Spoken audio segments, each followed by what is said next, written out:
VP Kamala Harris and former President Donald Trump making their final pitches to American voters with only 21 days left in the race to the White House. On today's agenda, more battleground states. VP Harris is in Michigan. Former President Trump to speak in Illinois this morning before heading to Georgia. Crucial territories with a collective 50 electoral votes up for grabs between all three states. CBS News campaign reporter Nidia Cavazos is in Detroit for us following the Harris campaign. Nidia, VP Harris seems to be turning her attention toward black voters this week. Monday, she unveiled policy agenda directly targeting black men. Today, she's holding an event with black business leaders and even taping an interview with the Breakfast Club's Charlemagne the God. How crucial is this voting bloc to the Harris campaign, and why the laser focus this week?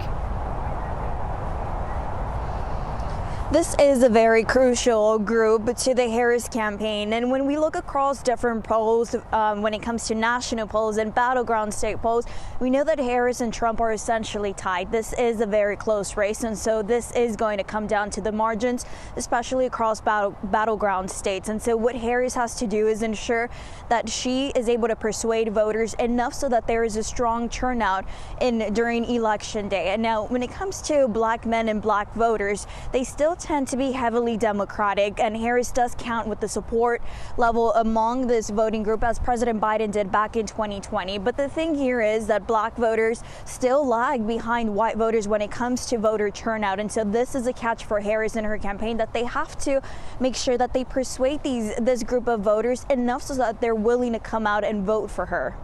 Now, sticking with the media, Nidia, there are reports that the Harris campaign is in talks with podcast host Joe Rogan. Tomorrow, she will hold an interview with Fox News. What can we expect from these sort of unusual and really rare sit-downs? Well, we know that this is all part of Harris's campaign's efforts to make inroads with a group of voters who may be conservative or Republican, but are not necessarily Trump supporters. And so they're still very much trying to persuade voters that she can actually appeal to more than just her base. And this is also a strategy for the Harris campaign to be able to say that Harris is willing to take any interview, not just from a friendly network per se, and make this contrast to Trump on the other hand. So we've seen it this morning that the Harris campaign is touting that Harris is able to do so, and they're also calling out Trump for the fact that he pulled out from the 60 Minutes interview and just this morning from another mainstream interview with CNBC. And so they're making this contrast. And so with tomorrow, with Harris sitting down with Fox News, this is going to further aid their argument here and their claim. And again, it plays into the strategy that she can court other types of voters beyond just her base. All right, Nidia Cavazos reporting for us from Michigan. Thank you so much. All right, turning now to CBS News congressional correspondent Nikole Killion joins us from Georgia, where the Trump campaign stumps today. Nikole, you spoke to voters there on the first day of early voting. What are they telling you about each of these candidates?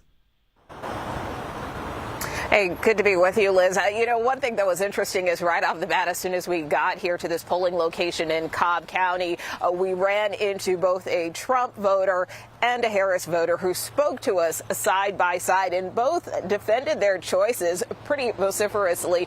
In terms of the gentleman we spoke to who supported Kamala Harris, he said that he is concerned if the former president is reelected. He's very concerned about the state of our democracy, and so he's worried that the country could descend into chaos. But then the Trump voter who was standing next to him said, well, he's worried if the vice president is elected, because then he worries that the country could descend into chaos, mostly because he's been dissatisfied with the Biden-Harris policies, particularly around the border. That was something that was of critical concern to him. So it was a very civil discussion.